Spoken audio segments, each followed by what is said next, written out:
News every 15 minutes, weather every 10, and sports twice an hour. Newstalk, KGVO, AM 1290 and 101.5 FM. You're listening to Montana Morning with Peter Christian. Montana governor email controversy resurfaces. Good morning, everyone. Montana Morning for Monday, November 7th, 2016. Right now the sky's cloudy. We have 28 degrees. Expecting a little bit of fog a little bit later on this morning. Our newscast sponsored by Ponderosa Dental, just off Reserve on 3rd. When you think of a great smile, think of Ponderosa Dental, proud corporate partner of Grizzly Athletics.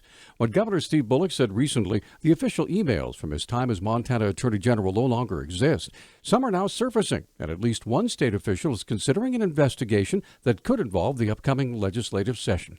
On Saturday, Gary Marbut, president of the Montana Shooting Sports Association, said a smoking gun has surfaced that would contradict the governor's claims that those years of emails are missing. I had emails with senior officials at the Department of Justice during the time that Governor Bullock was then Attorney General, so I have put those in the public domain, and I have absolute slam dunk evidence that there are emails in existence that were not preserved according to law by the Attorney General. Speaker of the Montana House, Austin Knudsen, said he plans an investigation into the missing emails, which he says is a violation of state law. There was an audit done by the current Attorney General's office, and they found that was not true. The Department of Administration never had possession of those emails. Those emails were, in fact, stored on Attorney General office servers, and those emails no longer exist. So that means either those hard drives, those servers were intentionally wiped or they were negligently wiped. But one way or the other, they were in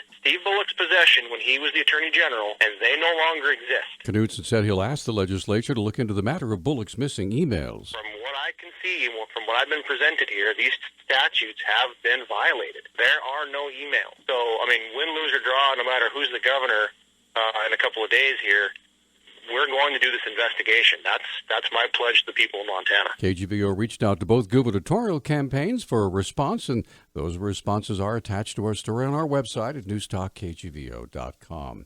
The top two elected officials in Ravalli County, County Attorney Bill Fulbright and Sheriff Chris Hoffman, have both condemned the latest radio ad produced in the Robert Myers versus Jeffrey Langton for District Judge campaign. Both officials contacted KGVO News after hearing the ad and expressed their opinions on the tenor and the content of the ad, voiced by a woman who said Judge Langton was responsible for her then 11-year-old child being impregnated by a man with whom Judge Langton placed in his custody.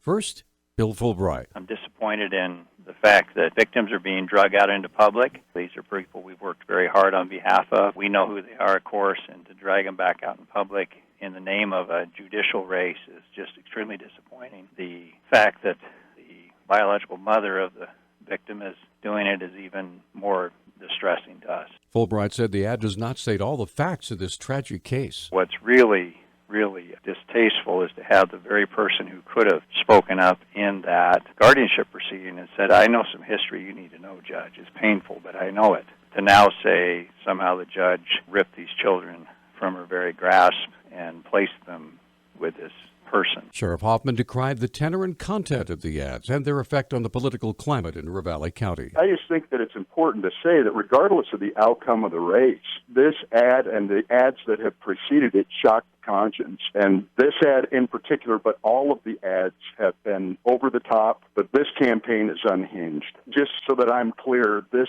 campaign has plumbed the depths of hell to come up with something like this. Hoffman himself is running for a seat on the Ravalli County Commission. A Billings woman has died after being struck by a car as she was walking across the street. Billings Police Sergeant Harley Cagle said the 45-year-old woman died at a local hospital after the Thursday night crash. The victim's identity has not yet been released. Cagle said the woman was walking across the street when a northbound vehicle struck her, throwing the woman several feet forward. Authorities say a former technician stole narcotics from the Montana State Crime Lab. The Missoulian reports 54-year-old Steve Brester was charged with possessing dangerous drugs and evidence tampering. He's accused of taking narcotics meant to be used as evidence in criminal cases. Court documents say lab supervisors told investigators in June of last year that they suspected Brester had been stealing narcotics.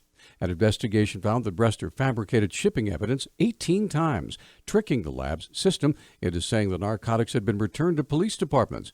Defense attorney Matt Stevenson said last week had asked for Brester to remain free under his own recognizance that his client has been undergoing voluntary drug testing. The judge allowed Brester's release in order to stay away from the crime lab and its employees. The Montana Chamber of Commerce unveiled its 10-year strategic plan and Vision 2026 to the public last week.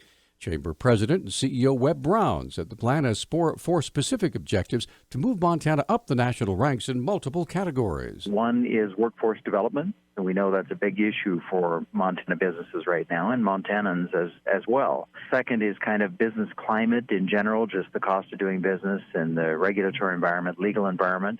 We're putting more focus on some specific areas. One is workers' compensation and safety in the workplace, and another is the legal environment.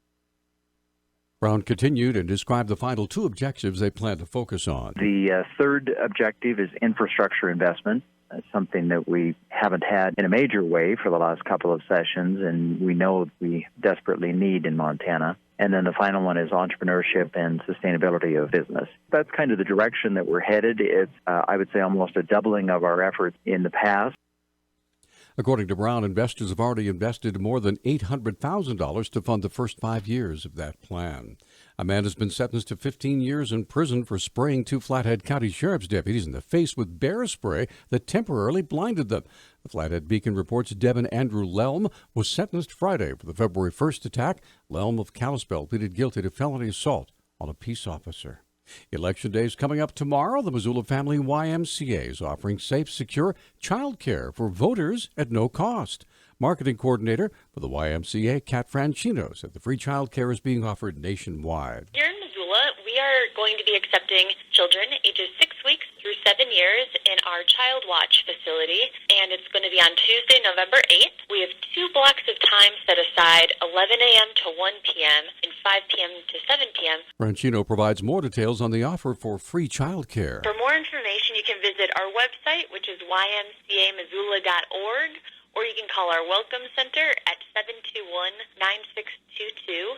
Children do need to be checked in by parents, grandparents, or legal guardians, and ID is required for pickup. For more details, call the YMCA. That number is 721-YMCA. That's 721-9622.